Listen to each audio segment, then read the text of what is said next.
Well, hello, everyone. This is Tommy, World at War Comics, and thanks for joining us today. We have another fantastic guest for you. But before we get into that, you know what to do.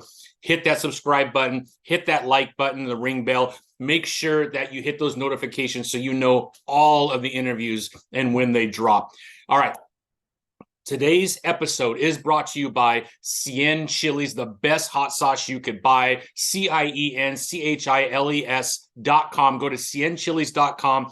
Get your hot sauce. Use comics at checkout and save 15% off your total order. It's that easy, and you're getting the best hot sauce you will ever have in your life. I promise. I love it. Thai bird is my favorite, but they got jalapeno, they got habanero, and they even have a mustard seed. So check them out, cienchilies.com. Also, our good friends at Comic Crusaders is another partner of ours. Go to comiccrusaders.com to get all of your comic book reviews, movie reviews, even music reviews. They also do interviews with all of the top comic book owners, creators, writers, and artists. Check them out, comiccrusaders.com. All right, without further ado, our guest is Chris Wildgoose. He is the artist extraordinaire for Hunger and the Dusk. This comic book is the best fantasy of the year. Absolutely love it. And the art just blows every single page out of the book. It's incredible. Chris has gone above and beyond with the world building. Him and Willow Wilson have put together, I think, one of the top comic books of the year. I am absolutely in love with this fantasy. I think you will too. Check them out, The Hunger and the Dusk. Without further ado, here is Chris and I. Thank you, everybody. Well, hello, everyone. Welcome to World at War Comics. Our special guest today is Mr. Chris Wildgoose, artist extraordinaire for The Hunger and the Dusk. Chris, I'm so excited to talk to you, man. I know I've been talking your ear off about how impressed I am with the artwork in this, but man, it's spectacular. I'm hoping you're having fun with it, man. How are you doing? I'm good. I'm very tired, but I'm good. I'm really enjoying it. This is a dream book to work on. So as hard as I find comics to do, it's a really good fun one because I'm getting to just stretch my sword and sorcery fantasy shoes on this. Stretch my shoes, stretch my legs. Both, right? Both, yeah. No, I think it's. I was telling you before we hit record, man. At the end of the year, right? I like to look at all the books that I've read, which I read a lot, man. And this definitely is going to be at the top of the list of one of the titles of the year. I'm normally more of a superhero guy, as you can see. I love superhero stuff, but this fantasy book, the story, the character development, the two warring factors having to come together because of this other, group that's come in and kind of change everything and it's forcing people to work together to survive and to really kind of safeguard everything that they've built, even though they have this tension between one another that becomes deadly at times. All of a sudden, right, this third element comes in and you're like, we probably have a lot more in common than we thought, which is, I think, a great message for the world today, because at least politics in the US and everything else that's going on here, there is a lot of division. So to be forced to come together, I think sometimes we need that because we probably have a lot more in common than we don't. And I'd agree with that. Tell the whole story, although I probably gave a lot away, but man, it's such an awesome book. Are you feeling kind of the same way as you're getting all the notes from Willow? As in I'm feeling good, like about the storyline. Like, are you feeling the same way about the feeling of two coming together and having to? It's been really nice because we do have a really good relationship that builds up between them and stuff, and I really like. It's kind of nice and a bit refreshing to have like two characters from different sides that come together, but they like each other and they realize that they like each other more and more, rather than maybe they're forced to get together and they don't get along and then they come together because of the differences. These like Tara and Cal come together because they get along really well, and same with Troth and Tara. The two orcs, they come together because they're like, oh, we actually really like each other, and it's rather than tension. They come together because it's they're attracted to each other, sort of thing. And Yeah, I think I find it really refreshing, really, because I kind of like it when characters get along. I'm that kind of guy who prefers a bit more less conflict all the time and people betraying each other and things like that. It's good. It's good in small doses, but it's a nice, refreshing thing, I think. I agree. I couldn't agree with you more. Well, I mean, I want to spend some time on the book for sure, but just to get to know you a little bit better for our listeners, and can you kind of share with us like that first time that you got into comics? Did you know you wanted to be in comics from an early age, or is this something that kind of happened later on in life? Working wise, comics, I didn't actually want to get into. Well, I would have loved to have drawn a comic, I think, because I grew up with comics quite like most kids, especially in the UK.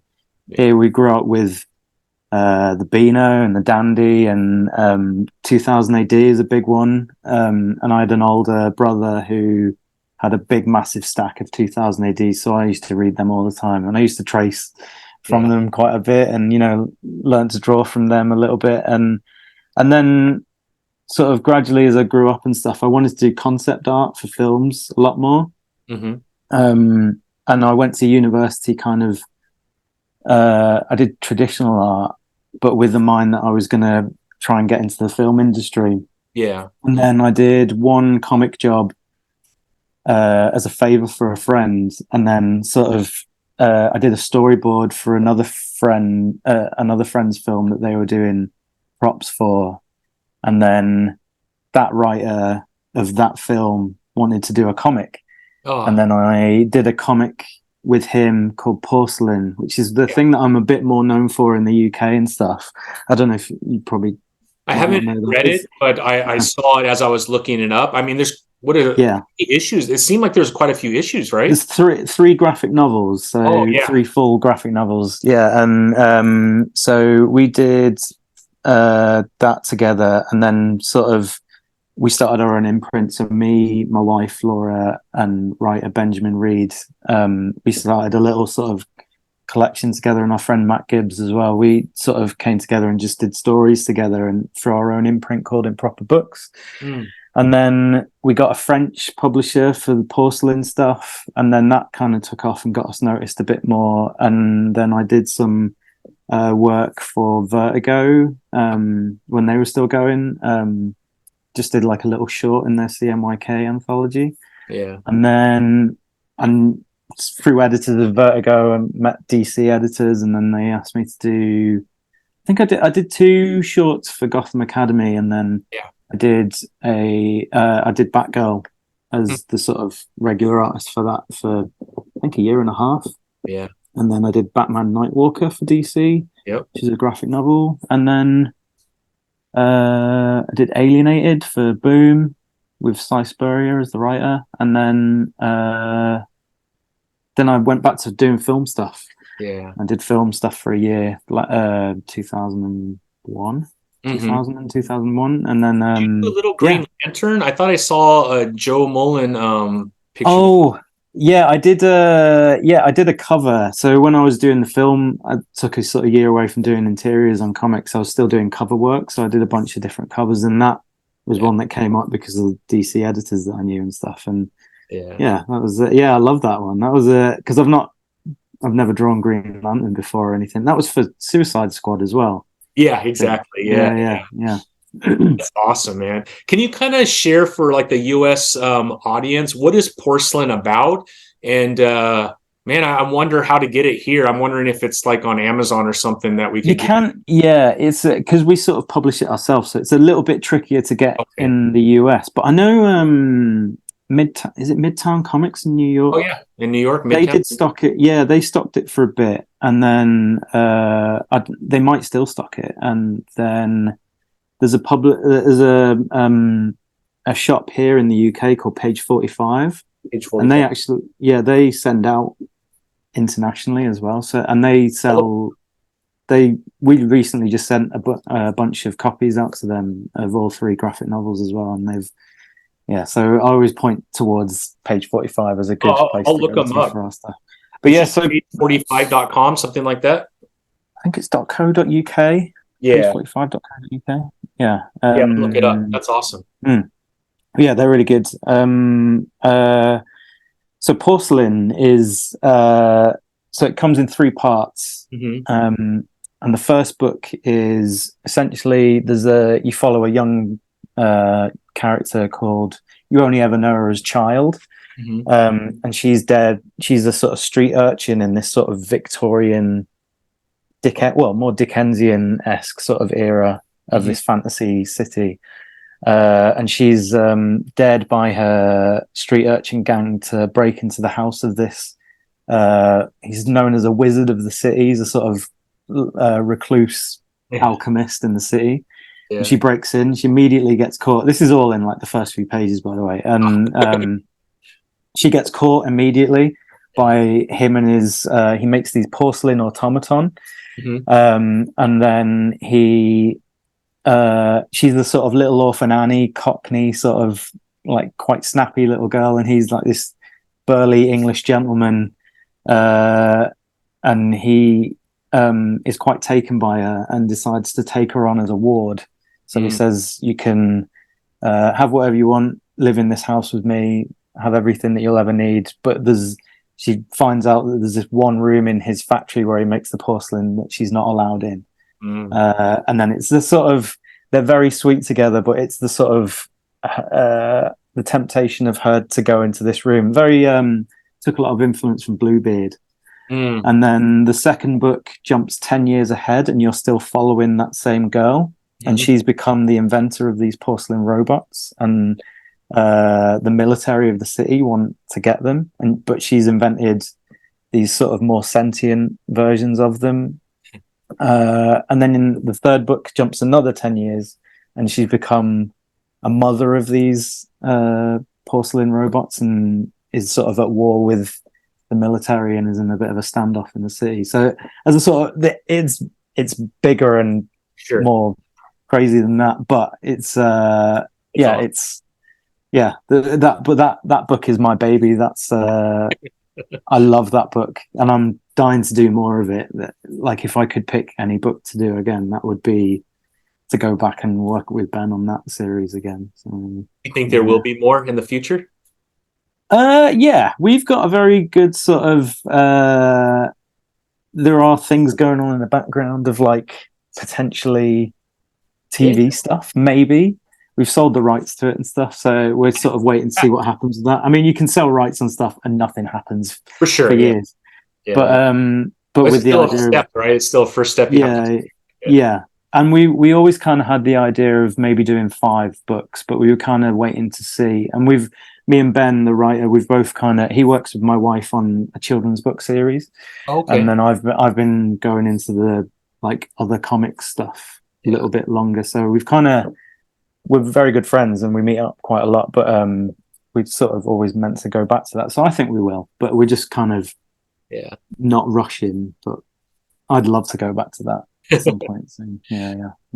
Is that the graphic novel where you feel like you gained a lot of your experience and utilized in DC and now IDW? Yeah, big time. Yeah, big learning curve, especially on the first book. I mean, if you ever get to read the first book, it's very old work. Like that was 2010, 29. I think I drew it in 2009. And then it came out in 2010, and it was there's some very, very sketchy early work in that, but I love it, and the story's great. And like Ben as a writer he's like one of those guys that I think should be writing comics full time, but he does so many other things that it's kind of his passion thing that he does when he gets a chance. So, yeah. So you could probably see a pretty impressive progression in art from that first one to the third one then, right? So if we really want to get to know Chris, all we have to do is read all 3 and see. I'd say so. Yeah. There's definitely like over 5 years, those 3 books, 4 years. Yeah, was it? I think the third one came out in 2018. Oh, okay.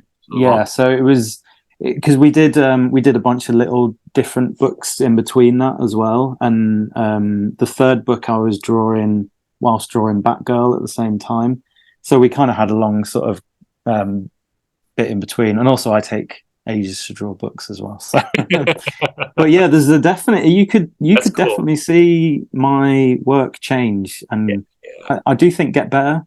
Yeah, but for sure. Yeah, for sure. Yeah. Is there a comic book artist that you kind of looked up to, and maybe patterned your style off of?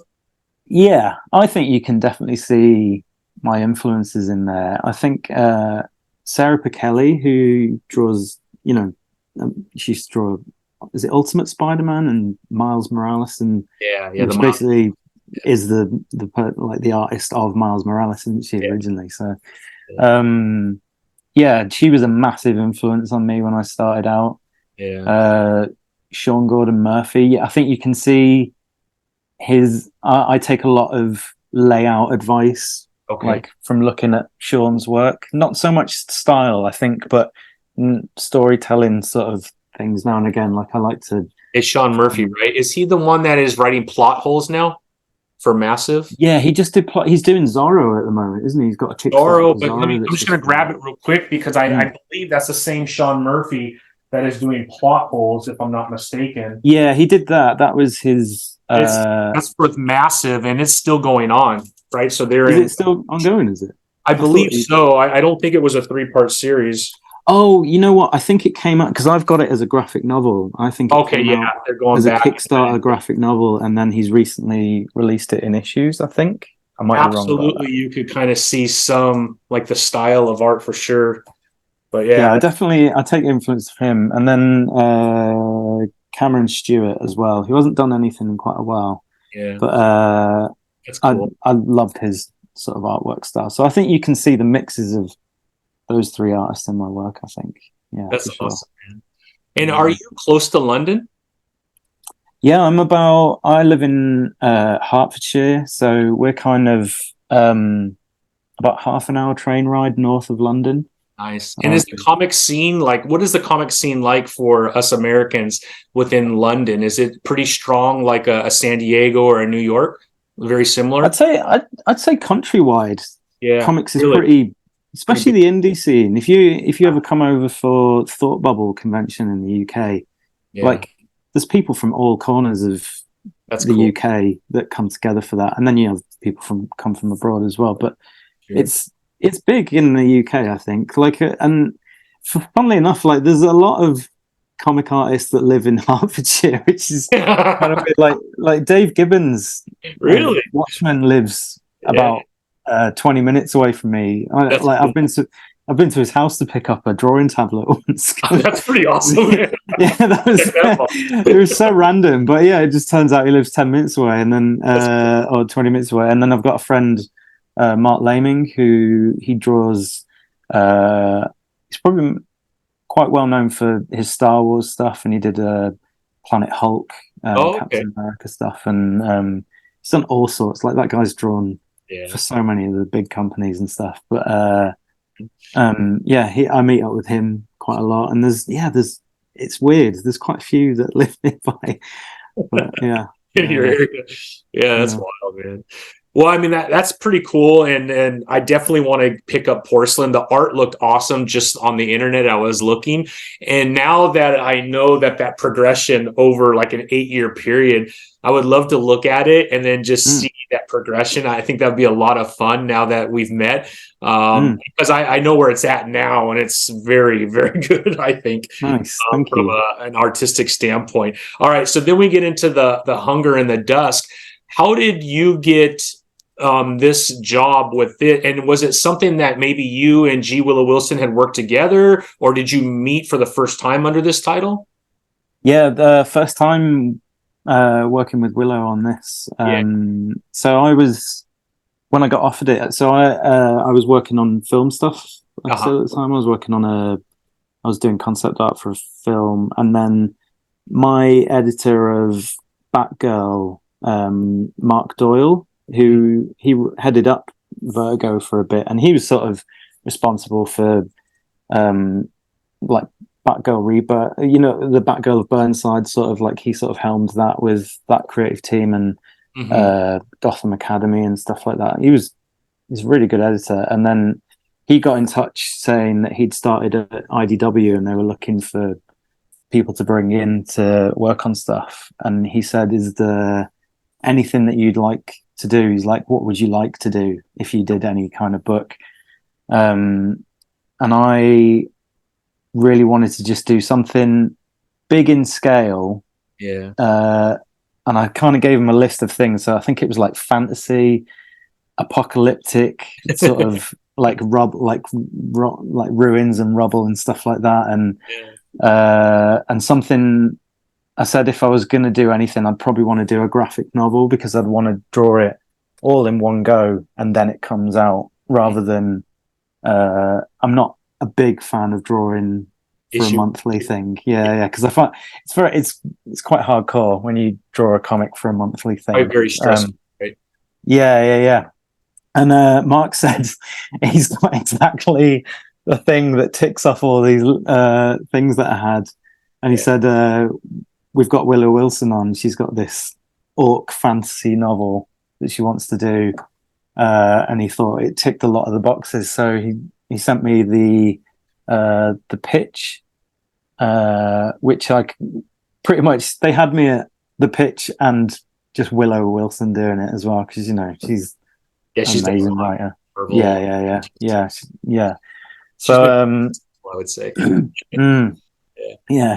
she's such a good writer. So I was sort of, they had me at Willow. So, and then we started from there, really. We started from scratch. Willow had written a pretty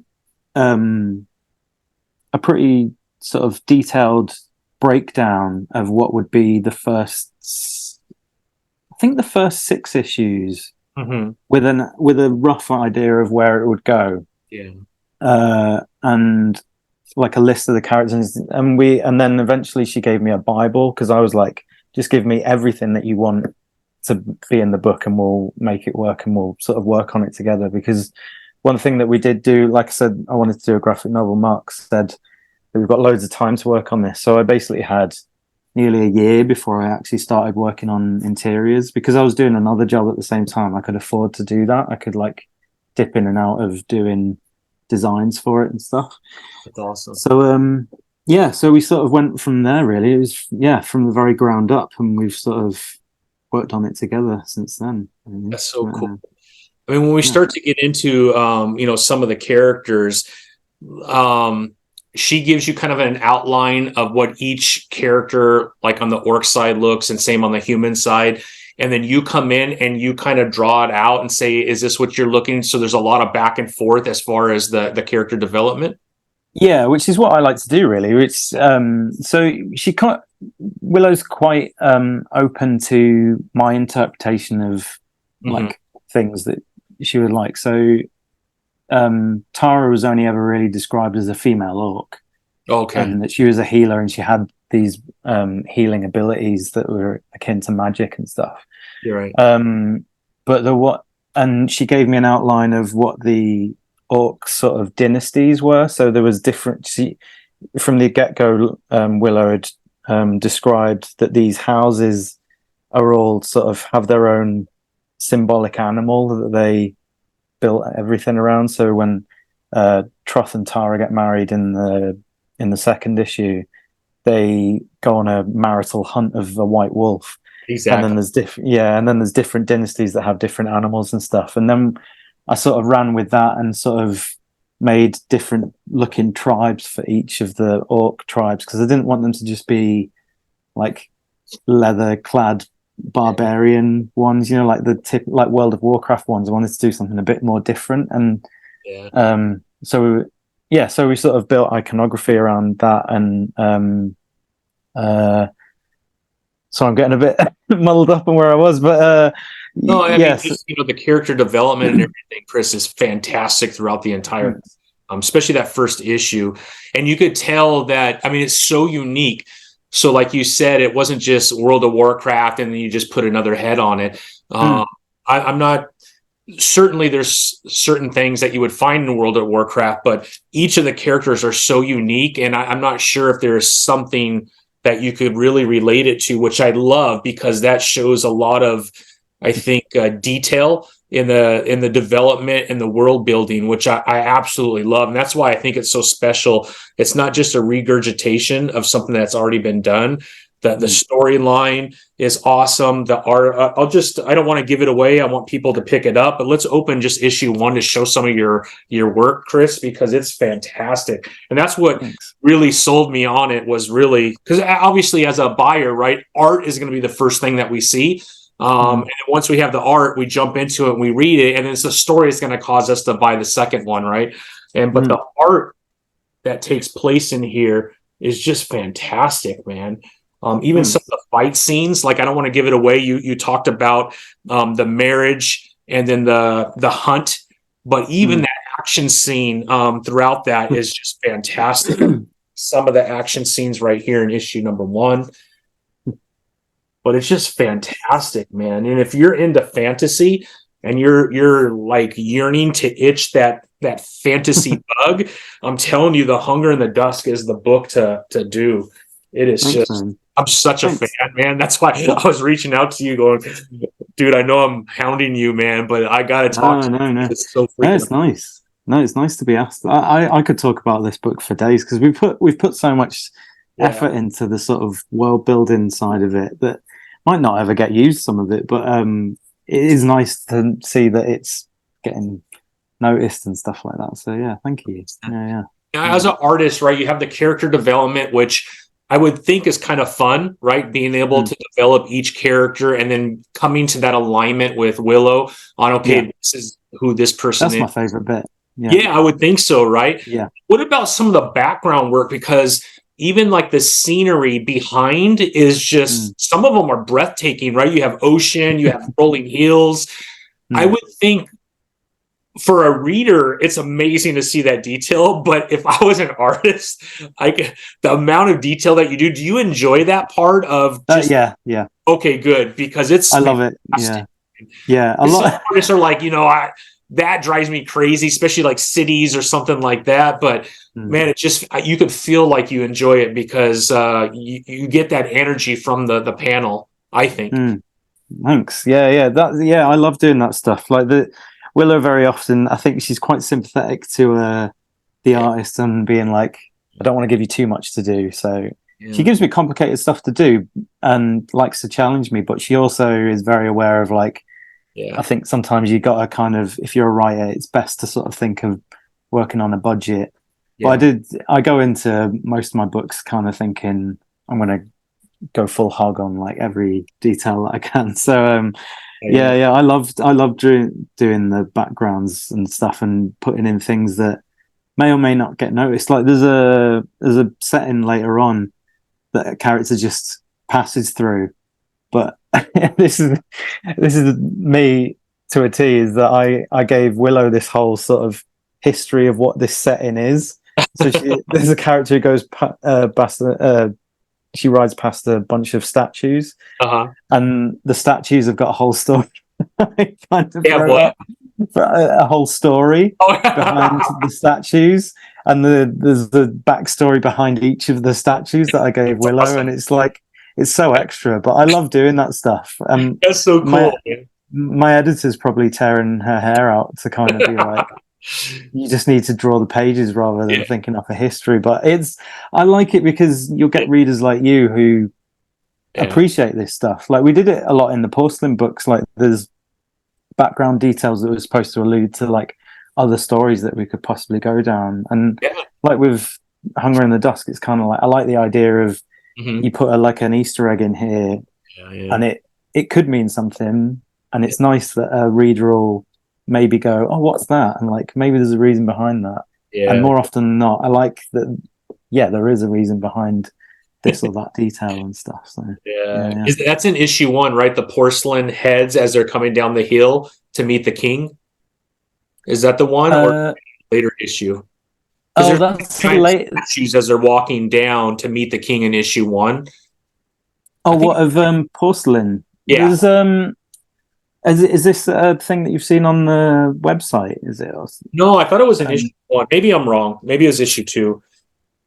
Oh, I'm trying to think what that is. That's okay. Yeah, that's okay. But There is. I don't know if you've seen my, or you've seen my Instagram and stuff, haven't you? I think I put up a thing recently of just last week. I think a little snippet of a character riding past a big head. Yeah, that's the one with the statues and stuff, and she's riding past them, and exactly. Yeah.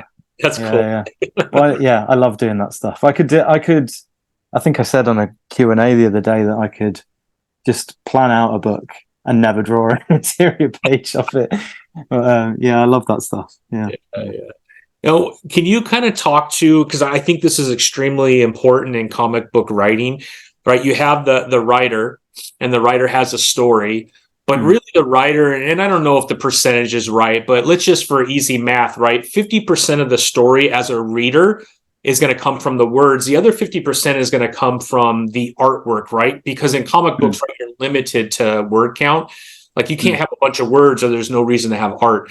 So the art needs to tell a large portion of that story. And I don't know what the percents are, but let's just say 50-50 just for easy math.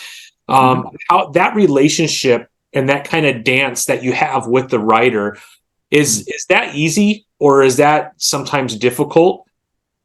I find it very easy. I've been quite lucky that I've worked with lots of different writers, but they've all been very good writers, and writers who seem to be very sensitive to giving enough but not too much to an artist. So there's enough there to build from, but not too much that it's like you can only do it this way. So I find it very easy, and especially with Willow, it's very good. She's very she writes beautiful detail, but she's not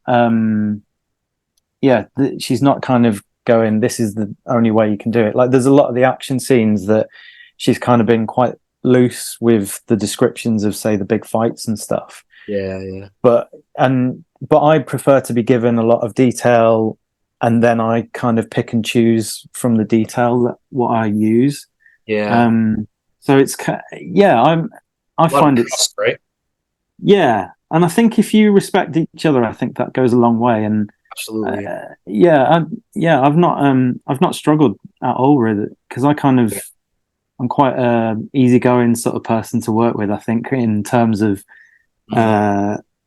if somebody wants a thing, I'll be like, oh yeah, I'll do my absolute best to make this work. But I'm also like, I can do my own thing if you just want to write a small paragraph of what happens, and then I figure it out. Like we did this great big fight scene for one of the issues, and it's a big double page spread, and Willow was like, here's what happens in this, and it's not she's like, I can give you a more descriptive version of what happens, but if you want to just have a go at doing it your own way, then go for it. And I did that and extended it. But it was really nice, and I think we've done a really good job of that. Oh yeah. Now, as an artist, like, what is that comfortable? Because you already mentioned, right, you like doing graphic novels. That way you could just kind of go and get it all done at once. And you're not a huge fan of doing monthlies. How many issues ahead do you try to be so that you don't live in a world of stress, knowing, you know what I mean? Because that could, if it gets close, that I could see that could be terrifying, that you're not going to make time, and time and stuff. When I did Batgirl, that was my first dip into doing a monthly book, and it was just terrifying. I hated it because you've got to do covers. And you got to design for like the next issue while you're working on that issue and things like that, that was quite stressful. And I thought I could handle it better than I did. I don't think that's my strongest work because of that. But with this one, so we tried to get the aim was to get 6 issues in. Oh, good. Before it came out. I mean, I soaked up every minute of the time that they gave me, and I finished issue 6 not long ago. So it ended up I've eaten into that time and stuff, but it is we'll always be at least 3 issues ahead before it comes out and stuff. So that's nice. It's nice to have that cushion, for sure, for me especially, because I'm quite slow. But I would rather have a good chunk. I would I mean, I would just draw the whole book Yeah. before anyone even saw it, and I would feel great about that. Yeah. So that's my ideal version of it. But at least if you've got about 3 issues ahead, I think that's comfortable. But me being me, I'll eat into that time. Yeah, super quick. Yeah. Is there a favorite character that you like to draw within this series? Within this, or are they just they're all kind of the same? No, they're like one that you like because there's a certain detail that you like to draw. I do like drawing Tara quite a lot because she's a healer, right? Yeah. She's I like her hair. I like drawing her hair, and I like drawing the orcs. And as I've worked on it, as I've worked on the series, I like drawing characters Troth and Tara quite a lot, especially later on as I've figured out. I think Troth is a little bit dicey in the first issue, and then I think from issue 2, when I basically spend most of issue 2 with them, I get to grips with them a bit more, and then they're quite nice to draw because they're like, I kind of simplified them a little bit, but because I like the orc features that I've given all of them. And Cal's really nice to draw. I say main guy, but there's 4 main characters in it, really, isn't there? It really is. Yeah. But yeah, Cal, I like drawing when I give him his uniform, hooded cape sort of thing. That's quite nice to draw. But yeah, I think Tara, if I had to pick one, it'd be Tara, because she's just I can make her dreadlocks fly all over the place, and awesome. She's got great big eyes to draw, and good expressions and stuff like that. So yeah. Is there a part of the anatomy in a character that you hate drawing? You always hear like hands and stuff like that, which I get. But is there like one thing you're like, I just got to draw this? I like drawing hands. Hands is I think I act as much with my characters' hands as I do their faces. So I don't mind drawing hands at all. I think it's topless characters. So like, there's a issue later on where Cal goes topless. Oh, right. Drawing muscly skin bare characters, that's not my strong point, and I don't really like it. So I like drawing characters in lots of layers of stuff and hide their anatomy under that. So I think if I had to pick one thing, it's like a topless torso. I don't like drawing that because it just, I find those a bit hard to draw sometimes, so I usually make them look weird on purpose. So like, that's why one of the reasons why the enemies in it, the Vanguard, they're just like they're sort of basically topless, but I cover them up in loads of stuff as much as I can and make them look really weird. You just gotta tell Willow, I just want snow scenes, as much layers on the characters as possible. Yeah. They get into summer later on in the issues, and I'm like, they've just got to wear armor and loads of layers. Like, it doesn't make any sense, but yeah, for sure. Is there a genre that you haven't had a chance to do that you really are like, man, if I could get an opportunity, I would take it in a heartbeat? Like, you've done fantasy. Would you call Porcelain more like a thriller? That's kind of it's fantasy thriller, maybe. Porcelain has like a similar feel to Hunger in the Dusk in like it's a fantasy and stuff. So but that's kind of set in a like I said, Dickensian-ish sort of era. So like that's that's fantasy, but in a different version. Yeah. The book that I did before was like, so I've done like high school sort of thing. I did a book called Alienated, and that was very like modern day high school sort of thing. So I'm overdoing that.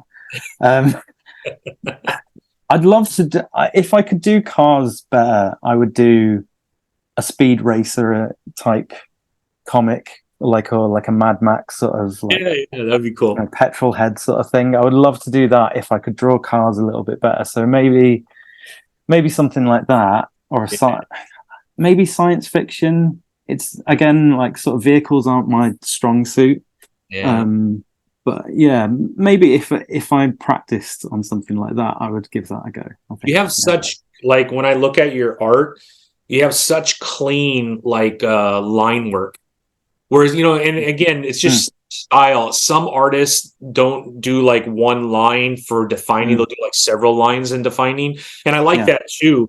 But yours are like clean and crisp, and I really enjoy that too. And that's why I said like Jorge Jimenez also kind of does those really clean, and that's why when I look at some of your work, not all of it, but when I look at some of it, that's why like Jorge Jimenez does kind of the same thing. But even Sean Murphy has super clean, and you look at the jaw work, it's just like super clean, and you do the same thing, which I really like. And maybe that's why I was kind of drawn to the style of art that you do. But anyways, that's why I thought maybe Cars would be easier, because obviously there's a lot of line work that maybe but I think it's like where some people struggle to draw horses. Like I quite like drawing horses, but there's some horses too in this too. Yeah, well, we kind of, there's actually no horses in this. There's whatever they are. I kind of annoyingly changed it to wildebeest. Like originally, Willow'd written it as they're on horseback and stuff, and I was like, "Can I make it something different than horses?" And she's like, "Go for it." So I did that, and but the orcs are always supposed to ride bulls. But yeah, cars. There's a trick to drawing cars that I haven't mastered. Like Sean Murphy's great at drawing cars. Oh yeah, and he has a great book which I've got, which is he kind of gives you some tips on how to draw cars. Oh wow! I've tried drawing it.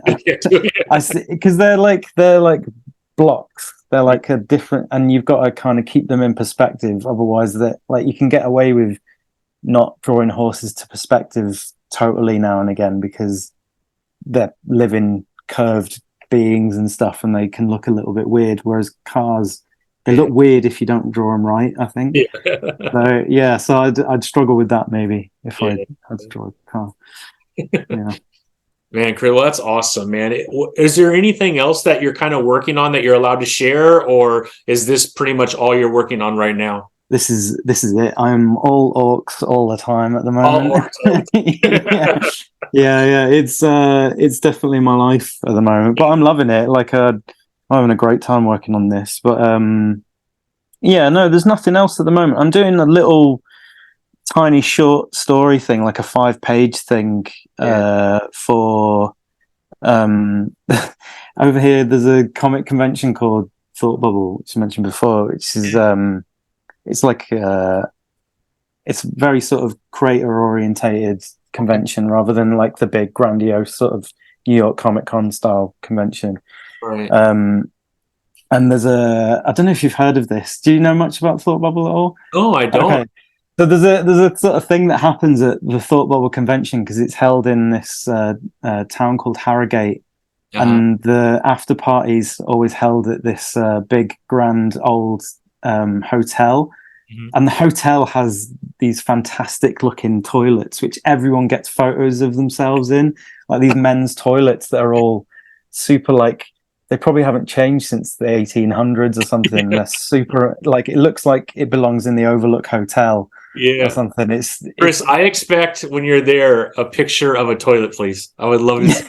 I've had one picture taken in it, but there's usually like these big groups of people that go in and have a picture taken, because there's a giant bench in it for some reason, and everyone gets a big photo taken on it every year. And I went there last year, but there's a friend of mine who's just pulled together a big anthology book that's all short stories about this toilet. So you did an 8-page short story about a porcelain toilet? Yeah, let me just I'll get it up on my thing so I can remind myself, because so he literally, Chris Mole, who's the sort of, he's pulling everyone together for it. Yeah, he's pulled together this thing called the oh my god, what's it called? Let me just get it up on my Twitter. It's but it's an anthology thing with like spooky stories based around this toilet. And the Kickstarter literally started today for the book. And it's got creators like Kieran Gillen is writing a short story for it, and Chula Lotte, and I think it's James Tinian doing what I might Might be wrong James about is that. doing one too, a short story. I might be wrong about that. Or Liana Kangas. He's become like the king of horror, man. Yeah, man. He's just got a Dracula book that's either coming out or. Well, he has. I mean, there's like 7 or 8 books that he's doing at the same time. It's crazy. Yeah, that's writers. Writers can do so many different Sorry, things. I didn't mean to throw fuel on the fire as you're pounding through panel by panel. No. And It's James fine. is on his 4th book. So the anthology is called the Majestic Anthology, which is just started on Kickstarter today. I'll look it up. Which is, it's got a crazy list of creators attached to it. Like Chris, the guy who's running it, he's sort of been releasing the names of the creators. That's so awesome, man. And it's ridiculous, the list of makers on it. But I was there with Chris when he decided to do it last year, because I was sat next to him at Thought Bubble, and he was like, got this idea for doing an anthology for this toilet. I was like, you gotta do it, man. You gotta do it. And he's gone and done it, and it's so cool, man. And to get all these amazing people to participate with it too, I think is even more awesome. Yeah, and Thought Bubbles for this year is in 2 weeks, so I think they're going to do loads of stupid stuff in the after party with it. So it's absolutely ridiculous, but it's great fun. So that's the only other thing that I'm doing at the moment. That sounds awesome. But it's like indie comic focused though, or indie creator focused. Yeah, a lot of the creators are indie. You maybe class as indie, but there's a lot of like high tier professionals in there as well, like say Chula Lotte and there's a big list of names on it. Cool, man. And myself. That's so awesome. But so that's it really, other than I can't think of anything else. Chris Wildgoose is the artist for The Hunger and the Dusk, and he has a couple toilet pictures that he drew for that is such a diverse piece of experience that you have there, Chris. You're like, how did that guy get so good at drawing toilets? Well, let me tell you, there's Thought Bubble. He's got a backstory of toilets. Yeah. So you're not good at cars, but you're amazing at toilets. That's maybe. Yeah. Oh, that's so cool. Well, Chris, man, I can't tell you how much I appreciate you coming on, man. I'm a big fan. I really enjoy your artwork. I'm hoping that maybe when you're doing something in addition to this, we could have you back on to talk about that, or anytime you want to come on, to be quite honest. Yeah, man. I was literally about to say, if you want to have a chat when we wrap up the book, or when we hit the midway mark on issue 6, if you'd like to do that, be very welcome to. I would love to. I'd love to. That'd be awesome, Chris. I mean, the work, like I said, the artwork, anybody that's watching this, I'm telling you, if you're not reading The Hunger and the Dusk, you're missing out. It's the best fantasy book out right now. And then, we'll have to put it up against a bunch of other books for Book of the Year, but from an art and a story standpoint, definitely a finalist. This thing is freaking badass. It was in the comic book store. I'm very fortunate because I live in a small town called Hemet near Palm Springs in Southern California. So it's like 65,000 people here, which is pretty small for Southern California, but we have a comic book store. It's called Diggers Comics and Collectibles. So I'm very fortunate that I'm 10 minutes away from a comic book store. And when I saw it on the shelf, I'm like, so I wasn't familiar with your work at that time. Willow was, because of the work that she did with Marvel and everything she did on the Marvel side of the business. And so I was like, and I'm like, wow, the art looks pretty cool. So I took it home. I came back like the next day. I was telling everybody, gotta nice. So that's brilliant to hear, man. Thank you. Oh man, it just blew me away. And I'm not just saying that. Everyone knows who I've already talked to before I met you. So I'm not just saying it because I'm talking to you, but it's freaking awesome, Chris. Congratulations. I hope that it's super successful and it becomes something very long-term. You know how comic books are.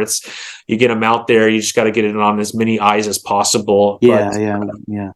Word of mouth is key, man. If you like it, then tell the world, please. Yeah, exactly. But you could tell between what Willow has done and what you have done. It's just absolutely fantastic, man. Such a good story, such a good comic book. Congratulations. The color, I'm going to chop up the name of the colorist. So Michelle Asarasakorn, but she goes professionally by the name of M Sassy K. So okay. It's weird to look at when you read it, but yeah, I had to find, because I mean, you have to give her props too, right, for the color, because it has a unique style. The color is absolutely incredible in this. The even like a fire scene.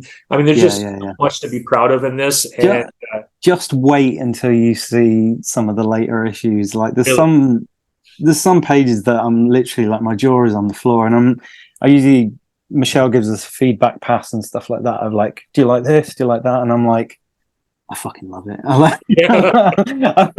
It's so good. And like, Michelle was actually a hero of mine, and I specifically said, can we get Michelle on this? And originally she was only going to do the covers. And then because she's so busy, she draws another book called Pause, which is a middle grade book. And she was too busy to sort of take it on. And then there came a sort of a gap again where the editor, Maggie, said, let's try Michelle again. And she did. And I was like, oh my God, this is a dream come true. And just Michelle just does stellar work. She's just beautiful work on this. No, you could certainly tell. Well, Chris, again, thank you so much for coming on. Really appreciate you. You're welcome anytime. And man, I hope you have a lot of fun at Thought Bubble. I'm not going this year. You're just drawing for it. No, I'm expecting my first kid to arrive on that very weekend. So I've had to drop out this year. But well, congratulations on that. I have 4. So do you? All right. Okay. Yeah. This is my first. Anything, let me know, man. But Chris, congratulations on your first child. That's more important than anything we talked about today, obviously.